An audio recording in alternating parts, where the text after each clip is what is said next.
wait to have a good idea before you start a startup. If you start a startup without a good idea and you just kind of cast around for one, you'll be under pressure to make something up. It won't work that well. So the very best startups are all started because someone believes so passionately in an idea, and they believe that a startup is the best way to make that happen.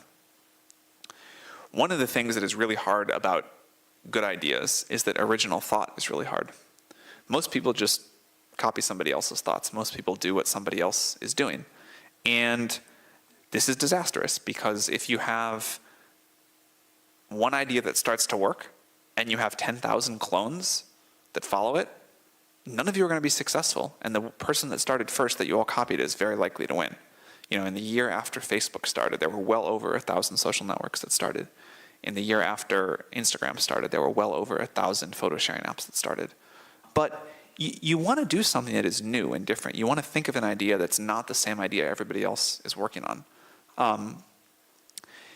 The year that I joined the board of Helion, which is a nuclear fusion company, according to somebody's count, there were 10,000 photo startups of some sort or other started that year, and one nuclear fusion startup started, which seemed a little bit off to me. But I think most people just do what everybody else is doing right then. Noticing problems in your own life is certainly a good way to do this. It's not true that all successful startups are started to solve a problem that the founders have themselves, but is a very high percentage. If you really go back and think about the transformational companies, most of them start with someone solving their own problem. And then there's this idea of a great wave, which is that another thing you notice if you go back and look at all the really successful companies is there was this massive wave of technology coming. You could see it in the distance, and you knew it was going to just like crash over the shore and through the city. And you got out there early on your surfboard.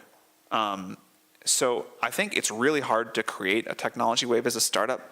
That takes too many resources. You can't do that. But what you can do is notice that a wave is coming.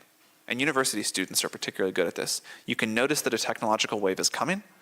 And while other people still think it's a toy or not going to matter, you can really get conviction behind it and surf somebody else's wave. And this, by the way, I think is the reason that there tends to be these clusters in time when a lot of great companies started.